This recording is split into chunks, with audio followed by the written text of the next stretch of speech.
വഖഫ് ബില്ലിനെതിരെ എല്ലാവരും സ്റ്റോറി ഇടുന്നു, അതുകൊണ്ട് ഞാനും ഇടുന്നു. ശരിക്കും എന്താണ് സംഭവം? വഖഫ് ബില്ല് ജനാധിപത്യ വിരുദ്ധമാവുന്നത് എങ്ങനെയാണ്? അതറിയണമെങ്കിൽ എന്താണ് വഖഫ് എന്നറിയണം. അള്ളാഹുവിന്റെ പ്രീതിക്ക് വേണ്ടി വിശ്വാസികൾ അവരുടെ സമ്പത്ത് നിലനിർത്തി മറ്റുള്ളവർക്ക് അതിന്റെ ഫലം പ്രയോജനപ്പെടുത്താൻ സാധിക്കും വിധം സമർപ്പിക്കുന്നതാണ് വഖഫ് സ്വത്തുക്കൾ. ഇങ്ങനെ വഖഫ് ചെയ്ത സമ്പത്ത് അനന്തരമെടുക്കാനോ വിൽക്കാനോ സാധിക്കില്ല. അത് അള്ളാഹുവിന് സമർപ്പിച്ചതാണെന്നർത്ഥം. പള്ളികളും മദ്രസകളും ഭൂമിയും മുതൽ ആശുപത്രികളും ലൈബ്രറികളും പൊതുവിദ്യാലയങ്ങളും റോഡുമൊക്കെ വഖഫ് ചെയ്യാൻ പറ്റും. വഖഫ് ചെയ്യുന്നയാൾ എന്തിനാണോ വഖഫ് ചെയ്തത് അതിനായിരിക്കും പിന്നീട് അത് ഉപയോഗിക്കപ്പെടുക. ഇനി ഇപ്പോ വന്ന വഖഫ് ഭേദഗതി ബില്ലിലേക്ക് വരാം.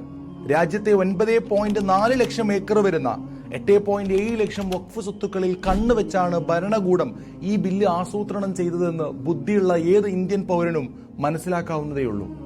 ഈ ബില്ല് പാസ്സാവുന്നതോടെ രാജ്യത്തെ മുസ്ലിം സമുദായത്തിന്റെ മതസ്ഥാപനങ്ങളും സ്ഥാവര ജംഗമ വസ്തുക്കളും ക്രമേണ പിടിച്ചെടുക്കുക എന്ന ഗൂഢതന്ത്രമാണ്.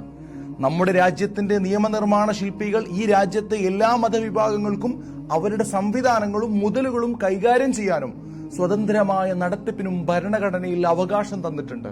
ഈ ഭരണഘടന നമുക്ക് തന്ന അവകാശത്തിനെതിരെയാണ് പുതിയ ബില്ല് എന്നത് നിസ്സംശയം പറയാം.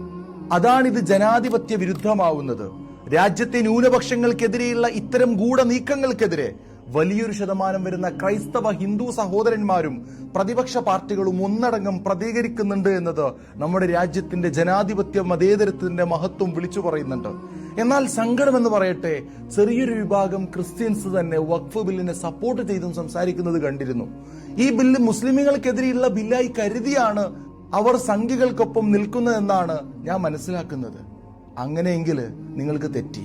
ഇത് മുസ്ലിമീങ്ങൾക്കെതിരെയുള്ള ബില്ലല്ല, മറിച്ച് ഇത് രാജ്യത്തിന്റെ ന്യൂനപക്ഷങ്ങൾക്കെതിരെ സംഘികൾ തുടങ്ങുന്ന ജനാധിപത്യ വിരുദ്ധ നടപടികളുടെ തുടക്കമാണ്. വഖഫ് ബില്ല് ക്രിസ്തീയ വിശ്വാസി സഹോദരങ്ങൾക്കും എതിരായി മാറും. എങ്ങനെയാണെന്നല്ലേ മറ്റൊരു വീഡിയോയിൽ വിശദമായി പറയാം.